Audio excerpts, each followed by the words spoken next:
want to ask, I know DB wants to nerd out pretty hard here.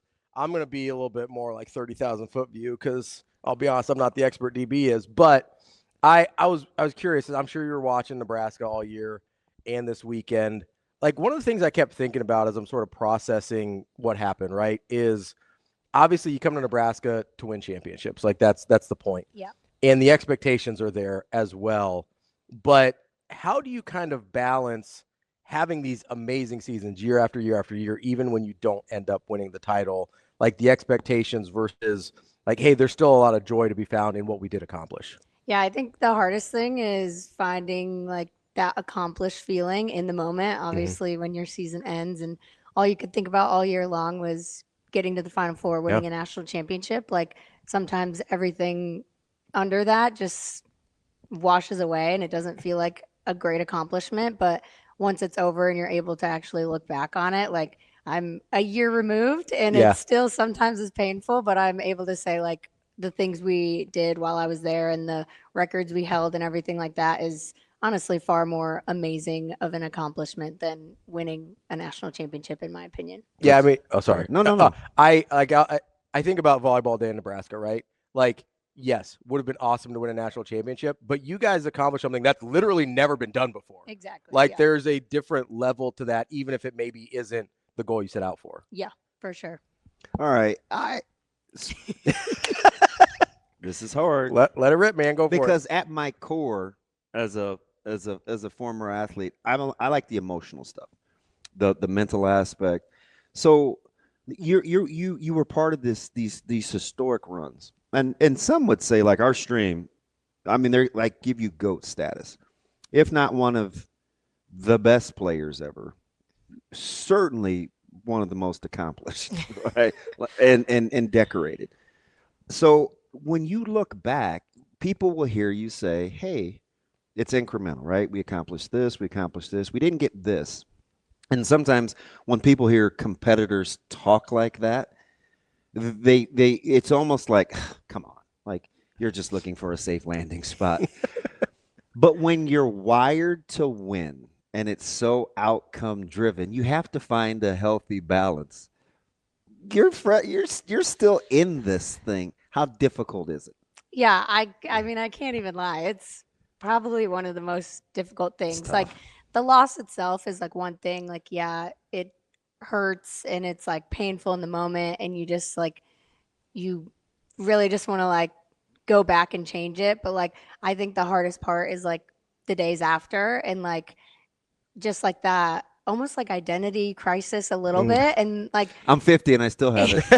and like for me like the my senior year like that I can't like sugarcoat it. Like it was really hard and like going straight into a pro season like I was at a complete like what am I doing? Like I That's like my whole interesting. lot my whole past like 5 6 years even because I was recruited when I was young, so it's like my whole like a decade of my life was like Husker volleyball. I want to win a national championship, and then December, Yeah. whatever, 2024, it just ends and it's out. I moved out. I start a new team. I'm never gonna like wear a Nebraska jersey again. So I think that was like, especially when it's your last year, like it's really, really hard to cope with. But at the end of the day, like as an athlete, you gotta move on to the next thing. You can't really like sulk in one moment for too long. I it, I am a little bit of a volleyball honk. I'm the guy that at one point said Andy Jackson may be the best athlete on Nebraska's campus, and I don't care what the gender is, right? Like I just kind of my reverence. So you're watching this team on like it play out. It's playing out real time. You're talking about depth. I mean, you were the glue, right? I mean, the captain. The well, I mean, you gotta allow me to say some nice things.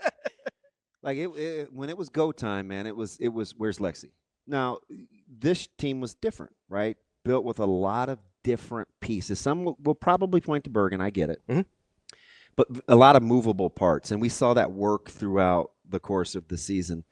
When you get to a certain stage, does somebody have to be the bell cow, or is it team specific? Do you like a go-to in situations like that, or do you see something like what this team is doing work from wire to wire?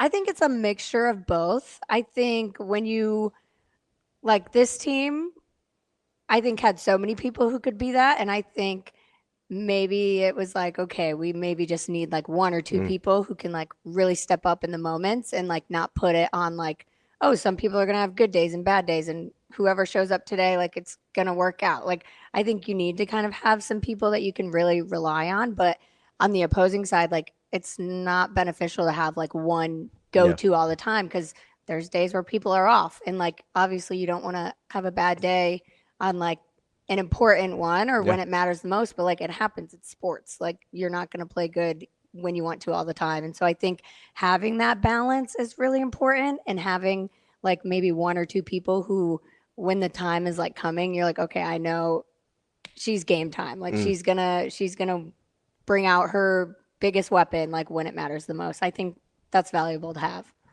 When you're talking about you're watching this game unfold, and I remember talking to Coach Cook when we were on like campus and him studying like the men's game and taking time away and kind of reinventing himself. And I think he'll tell you that Lauren kind of made him a little, I wouldn't say soft. Softer. Yeah. Okay, you can say it. Thank you. I would say laid back, maybe a little. It's such an explosive game, right? I talk about Andy all the time, right? And you see all this pin hitting and like it's outstanding, right? But are you surprised that at its core, it's almost like football, right? It still boils down to blocking and tackling. Are you surprised that it still boils down to serving and passing, as explosive as this game has gotten? A little bit, yeah. Just because, I mean, if you look at the men's game a little bit, like you mentioned, it's very different from the women's game. And, like, yes, serving and passing is still really important, but I think it gets a little, like, put to the side a little just because of how, like, physical they are. And, like, sometimes it's like, okay, if you don't have to really pass really good, if you have someone who has this vertical out of the gym and, like, whatever. But, like, with women's games, like, especially when you get down to like you're playing a team just as physical or just as like has just as many key pieces as you do, like it does come down to those little small pieces of serving and passing. What do you think? What makes passing so difficult, in your opinion? Oh gosh, I think one part is like it's the equivalent to saying just tackle him. It's like, just pass it, just pass it. the ball. It's so right? easy. Isn't it weird how we're very Like there's some moving parts here. Yeah. yeah. Yeah, I would say there's like two things. Like obviously just like good servers, the speed, the movement, like being able to track it can be like really hard. There's not a lot of time. And then I think the second thing is like the mental piece behind it. Like it's you and the ball and like you're watching someone eye you down at the end line and you're like, okay, this ball is coming to me. Like it's the only really like slow piece of the game where like everything else is like you're not really thinking, like you're just reacting, you're jumping, you're like, I don't know. It's the only piece where it's like, okay, I'm sitting in serve receive for 15 seconds, like waiting for this. There's ball like to come to me. anticipation. Yeah. Yeah. So I think there's a little bit piece of both. Like, yes, it's a really hard skill. It's very, very technically sound. Like you make one mistake and the ball's in the stands. So I think there's two pieces to it. I'm curious. DB insinuated a little bit about John Cook. From kind of where he started to where he ended up. I'm curious over your time at Nebraska, talked about maybe him getting a little softer, a little gentler. How you could see it? How, yeah. I was in real time, did you kind of experience, and what was that like experiencing him sort of changing as a coach and as a person? Cool. It was really cool to see just because, I mean, the shift was when like Harper's class came in. Obviously, I'm sure you guys saw his more like a lot of TikToks, a lot of TikToks, and just like his maybe more like sarcastic side of him in press conferences, and that definitely came with like the integration of Harper, Andy, that class. I think he had talked to like Merritt and I that he knew he kind of had to change a little bit just with like the way that these girls have been coached and the way that like everything is changing within like I don't know, society, and just the way you kind of have to go about things. And he knew that that was coming. And so I think from my freshman and sophomore year and going into like junior, senior, like two different John Cooks, but it was really cool to see just because a lot of coaches aren't willing to kind of put in that work to adapt and to Yeah. maybe change their coaching style a little bit. And he really was for the benefit of the team. I think it's really interesting that it felt like it was intentional on the front end on his part, not a reaction to, oh, they're not receiving a certain style of coaching. Well, he knew ahead of time that you're like, oh, I recruited this type of player. I need to coach them this way. Yeah. That's super interesting to me. I don't think I ever would have anticipated that. I know. It was really cool to be on like the other side of like, oh, okay. Like, and he would like talk about the things he was going to do and incorporate. Yeah. And it was like, okay, like this is going to like, I think we knew like, okay, this team's going to be a lot different than what we had like my sophomore year. And so, yeah, to see him kind of be the leader of that was really cool. I ask a lot of successful people and successful coaches because it seems, and I've talked about this for years, volleyball is one of those rare sports. It used to be hockey, but I see some misses now. It's almost like when you talked about being recruited early. There's so many, like, people don't miss when they evaluate volleyball players when it comes to offering scholarships early. What makes it such an exact deal? Like, you're pegged early, and it's just like, okay, they get to campus, and it's like, God, like, they actually are that good. Yeah, it checked out. what? And I'm not saying it's not can't miss. It just seems like it does. The hit rate's way higher than other sports. It seems like. Why? I do maybe want to get into coaching, so I'll have to figure this out at some point. But I don't know if you talked to Jalen Reyes, our assistant coach, but he's kind of like really the recruiting guru. Yeah, he's the recruiting guru. Yes. And I've like picked his brain about it like a lot, and like I think a lot of it comes down to like for hitters, obviously there's like certain things, certain mechanics where it's like, okay, if you are taught at a young age how to hit a ball and generate power, like that's not going to change. Where like some people aren't taught maybe the right way, and then once you get to college, it can be really hard to change that and really hard to produce more power. So I think for hitters, like that was one thing I've kind of learned from him, is that like if you have the right technique, like Harper Murray, for example, Andy Jackson have beautiful picture perfect arm swings, and it's like, okay, you can get them stronger and they're just going to like keep doing the same thing with more power. And so I think that's like one of the things. And the second component I would say is like the ability to read the game.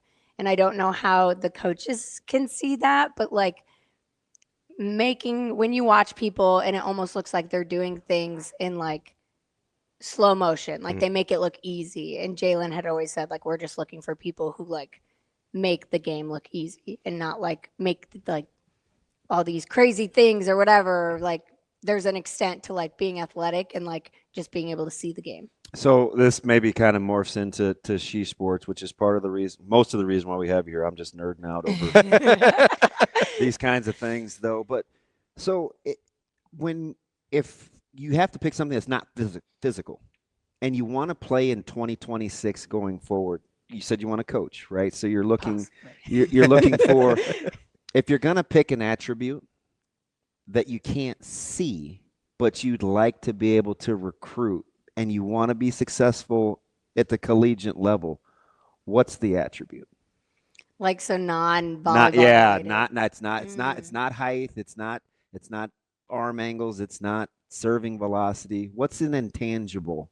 I would say probably two. I would say like teammateship, especially for volleyball. Like I know some sports, maybe it's like you want someone who's like real nitty gritty, like competitive, but in volleyball, like you need every key person to like come together to get one result of a product. And that's, I think, really unique about volleyball. Interesting. And so like you really have to find people who like fit into the culture, the team vibe and stuff like that. So I think like teammateship and being able to tell like, okay, who on the court is like a good teammate coming into the huddles, like communicating with their team, like doing stuff like that, because that's important in this sport.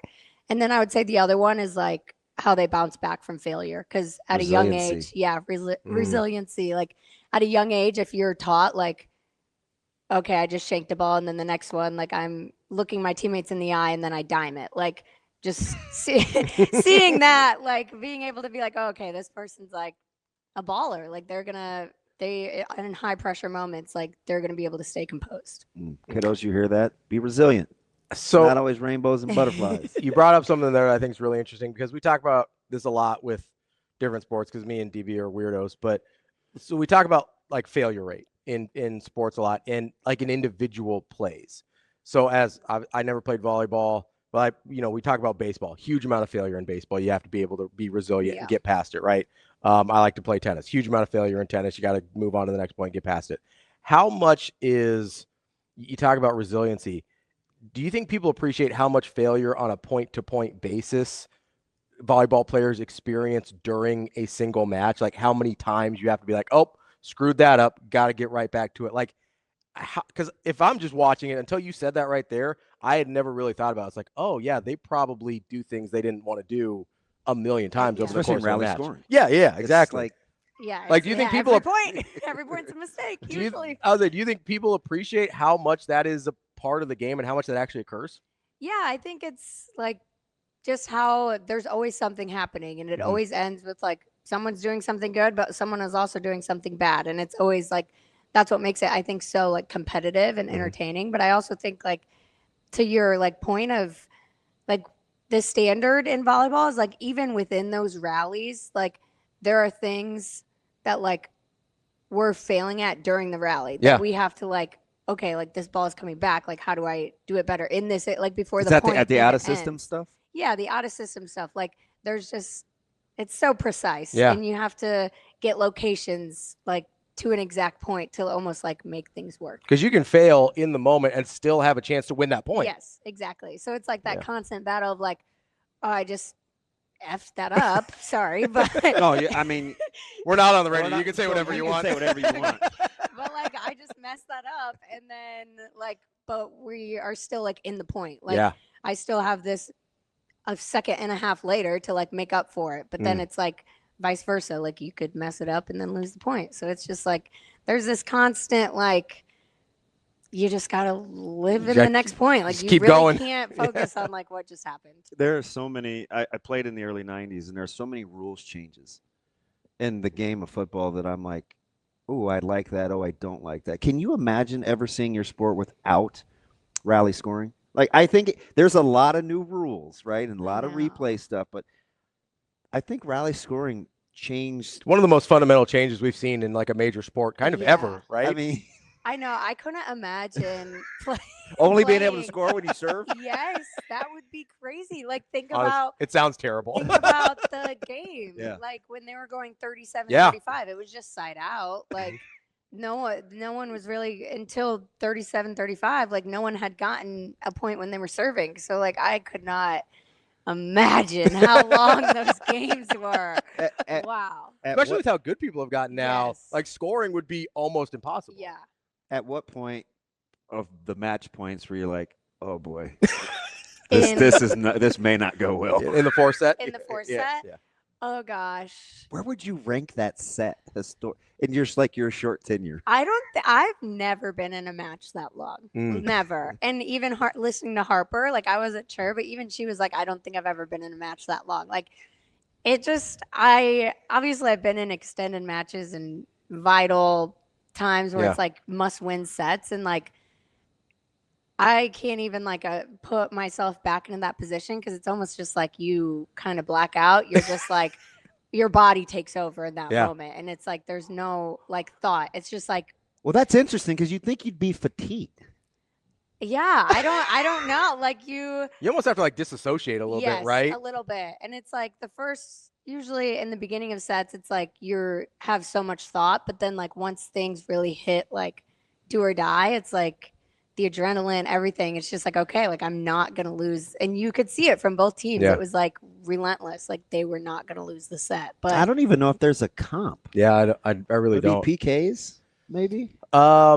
I mean, I'm a tennis nerd, but like before they did the tie breaks, when you would go and you'd keep playing the games in major finals, like there's one with Roddick and Federer and like 08 Wimbledon, where they're just going back and forth on service games, that it just keeps going, and you're like, somebody has to, somebody has to win at some point, right? You could tell they were spent, right? The body language, but maybe it's that place that they could go to that you're talking about, where it's like.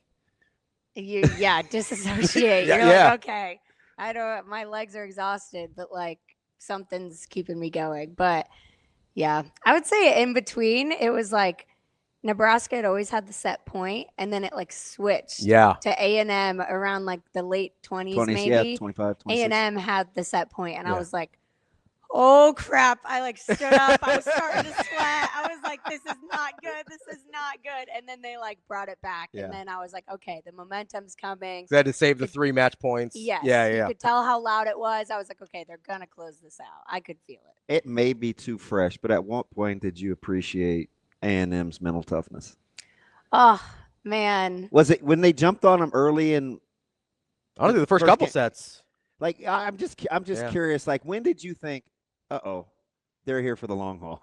So they went up 2 sets, and I was like, okay, I think everyone's going to give Nebraska their best shot. It's something we've always said. Like, they're the number 1 team in the country. You're going to get the best from someone. And I was like, okay, they'll have a chance to reset. They'll come back. Like, they'll be fine. Is what I was imagining. I think everyone was imagining. Yeah. But like obviously like A&M has been in a lot of 5-setters, a lot of like big matches this year, like close matches. They've won, they've lost some, whatever. And so I think I kind of like could see like, okay, they have 9 seniors. Like, Yeah. they're not just gonna lay over and give it to Nebraska. Like it's gonna be a battle. But I think, yeah, being able to walk into an arena like Devaney and someone's home crowd like that, and You could tell they were confident from the right off the rip. it was pretty cool to see and special for that team. I think just never being to a not being to a Final Four in a Yeah. really long time. Ever, or I think. Yeah, I think ever. Like it was really cool to see, honestly, but it just sucks that it had to be against Okay. Nebraska.